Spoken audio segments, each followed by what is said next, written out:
Hi, broadcasting not live from Ajijic, Mexico. I'm Bill Dallas Lewis, and this is the Bill Dallas Lewis channel.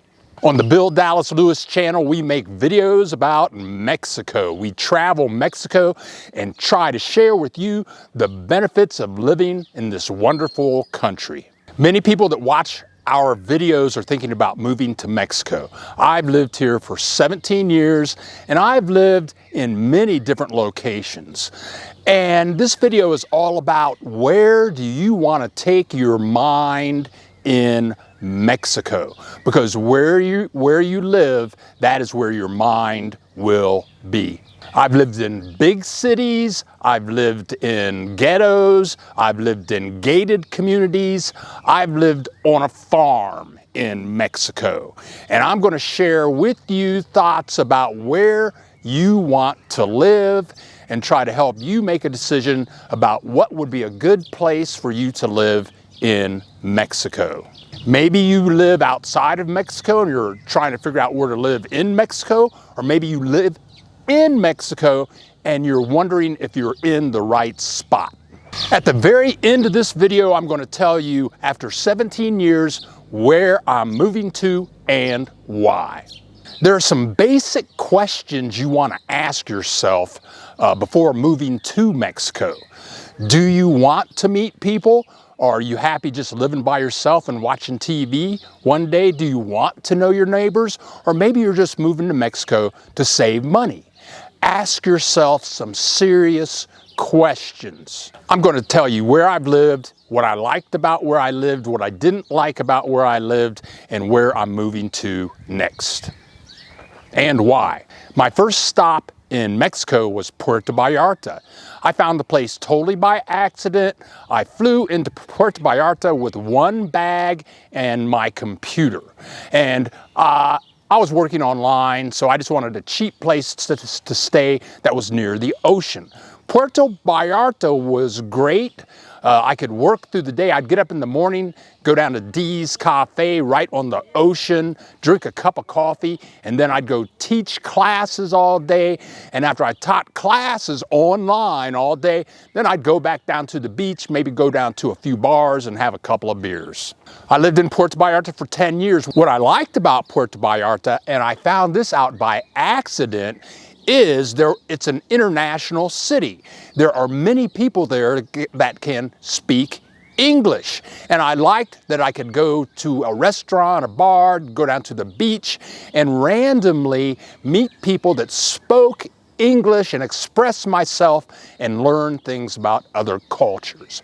I liked that. But I'm going to say that Puerto Vallarta is a tourist town. Population about 300 to 400,000 people, and it's mostly hotels and bars. And I think they educate their people to clean hotel rooms and to serve restaurants. I mean, it's not a cultural town, it's a tourist town, though the beach is beautiful. My next stop by accident was Guadalajara. I was there for 3 years, but I was in a relationship, so I didn't really meet any other people than my partner's family. She had about 3,000 people in her family, and she'd been hanging out with her family for 60 years, and that's what her family did. Her family hanging out with her family, so I hung out with them. Guadalajara is a hard place to meet people. In the 3 years that I lived there, I didn't see any expats. I saw 2 expats in 3 years. My cousin lived there for 3 years. She had a real problem meeting people, so she left, though Guadalajara is a great city. Now again, it's a big question about how do you want to live. I knew people that lived in Puerto Vallarta and they would sit at home all day and watch television. That's what they did all day. They never left the house and they were very happy. After Guadalajara, I lived in Chapala. Chapala is right next to Ajijic, and my partner wanted to buy a house in a gated community. So that's what we did. It was like Ozzie and Harriet for you people that don't know who Ozzie and Harriet is, it's like a little suburb, and it's a gated community. I would call it a caged community. There are many gated communities that are wonderful, but we lived in a gated community that was like a caged community. Everybody had a yard, most people had a dog, we had security to get in and out, but you had to drive everywhere. If you wanted some milk, you had to drive. If you wanted some groceries, you had to drive. If you wanted to eat out, you had to drive. It was not like living in Mexico, it was like living on the moon. And it was a very sterile experience. But if you wanted to have a very sterile experience, one of these gated communities may be good for you. Now again, I work on the computer. I have clients all over the world. I can work all day, I make good money, and I really don't need to leave my place. We had a great backyard, my office was great, high-speed internet, I watched movies on Netflix, and I lived with it, and I made myself believe that everything was okay because I have a very positive attitude.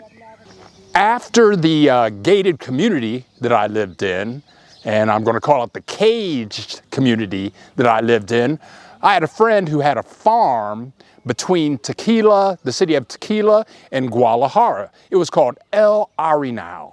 It was a beautiful house, brand new. My friend built it from scratch, 2 bedrooms, 2 bathrooms. It had all the modern facilities that you would ever want. It had an 8-foot brick wall going around the acre that it was on. It was a beautiful property with a huge deck, and I could do my computer work out on the deck, see the stars at night. There were no noises, but the thing is the town, El Arenal, was a small city, population about 2,000, and I was about a 10-minute drive from town. So I had to take a dirt road, drive across a creek to get to the paved road, and to get to town, it took me about 15 minutes to drive there. If you wanted money, you could go to the money machine. They had no banks, one money machine. Sometimes you would go to the money machine, there'd be no money. That was about half the time. I didn't know where to shop. I didn't know where to buy bread. I was there for 3 months. At first, I thought I loved it. And again, the place was beautiful. Inside the house and on the deck, I had everything that I could ever want, but I was out in the middle of nowhere. I thought I was ready for that experience. When I first moved in, I thought I could live there forever, but after about 2 months, I was going crazy. Now, I had lived in the caged community in Chapala, and Chapala is only about 10 miles from Ajijic, but I hadn't spent hardly any time in Ajijic, and I had given Ajijic kind of a bad rap on my videos, but by accident I ended up living in the middle, smack dab in the middle of Ajijic. A couple of subscribers, Chris and Mark, they've become like family members now. We were communicating when I go live on Saturdays, and they were asking me advice about immigration. I turned them on to my immigration attorney, and they were moving from their place in the United States to Ajijic. They had already rented the place, and they knew I was kind of looking for a place, and they said, "Bill, why don't you just stay in our place for free for 2 months? It's really nice, and when we get back, then that'll give you time to figure out where you're going to live." Okay, so we're getting closer to my decision on where I want to live in Mexico. After living in the country, Ajijic was everything that I wanted. I mean, this place was right in the middle of town. I could walk 2 blocks to a store. I could walk to all types of restaurants. I was like 3 blocks from the plaza, from the pharmacy, and I could see people people would just walk to me and they knew that maybe I was an American and maybe I spoke English. Right now I'm on the Malecon while I'm out here filming. People stop me all the time. They want to talk. And I like communicating in English, though in the former relationship I just came out of, I spoke Spanish 24/7 for 7 years. I can do it, but sometimes it's really nice just to speak English. So in the mix of all of these places that I've lived, I met a guy in Ajijic. He's in one of my videos. His name was Robert, and he has a bed and breakfast in Mazatlan. He also sells dildo. He has a dildo shop in Ajijic. Okay. So I interviewed him in his shop for one video, and months later, he called me up. So he calls me up and he says, hey, I've got a bed and breakfast in Mazatlan, and we do a tour. We do a week-long tour. You want to come with us, and you can take the tour with us and make a video about it? It'll be fun. So I went with Robert and like 11 other people to Mazatlan on a week-long tour. And then I did another week-long tour with Robert at the Reina del Mar bed and breakfast right on the Malecon in Mazatlan, and both tours were fabulous. I learned a lot about Mazatlan. The tour really helped things out. Unlike Puerto Vallarta, which is a tourist town, Mazatlan is actually a cultural business center. They have colleges there, businesses there. Pacifico Beer headquarters is there. They ship more shrimp than any place else in the world to people all over the world. Their population of 500,000 people is highly educated, and 30% of their population speaks English. Please leave a comment. Tell us what you think. What videos do you want to see? What information do you want to know about? And if you like the video, click the like button, and we have many more videos to come, so click the subscribe button. Living here and there in Mexico, Puerto Vallarta, Guadalajara, Chapala, Ajijic, El Arenal, and Mazatlan opened my eyes up to telling Bill the Geek, what makes you happy? When I first got to Puerto Vallarta, they have so many bars in Puerto Vallarta, and you can stay in bars until 6 o'clock at night. Did I do that every night? No, but a few nights I did, and I was happy to do it. But do I want to do it every night? No, but I like the opportunity to do it. Do I like to be with people all the time? No. Most of the time I just like to read, make videos, and teach computer classes. But when I want to see people, I like to be able to walk out of the door, maybe walk next door or a block, and have a conversation with an interesting person.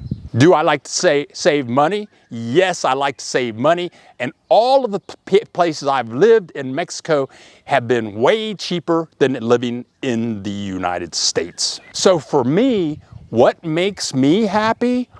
I like to be able to walk out of my door, walk to the store, walk to a restaurant, walk to the movie theater, say hello to some people. But I'm in Mexico, so I like to say hello to the Mexican people, and maybe I'll see some expats, Canadians or Americans. But I like to walk. I like to live in a nice place with high-speed internet. I don't want to be around people all the time, but I want some people within walking distance who I can communicate with. Given all the places that I have visited and lived in Mexico, Mazatlan is my top choice. I mean, of course, there are many places that I haven't been to, but I'm going to say that if I were moving to Mexico from the United States and I'd never been to Mexico before, I would say, and many other people I've met would say, that Ajijic is a great first stop because there are so many expats there that you won't go through culture shock. I don't know if I could have done Guadalajara. my first landing. Puerto Vallarta, you can still meet people. But Ajijic is a great landing spot, but I'm going to say that Mazatlan has it all. It has expats, it have many Mexican nationals that speak English, it's got the beach, it's got a bunch of culture, it's got history. That's the kind of place that's making me happy. I'm going to save money, do my videos, live where it's warm, and visit the beach often. In summary, I'm just going to ask you to ask yourself, where do you want to take your mind in Mexico? What's going to be good for your mind in Mexico? And if you're young, and young is like 21 years of age and up, move to Mexico now, especially if you can work online. You'll save lots of money and have an excellent life, and you can grow in this wonderful country and you will never regret it. Don't wait until you're 65. If you're 21 and up, come on down and enjoy the beautiful life of living in Mexico. Thank you for joining us. We really appreciate you visiting. We have many more videos to come. We hope this video was helpful on where to take your mind and how do you want to live in Mexico. We have many more videos to come, so you want to click that subscribe button so you don't miss a thing. We'll see you in the next video.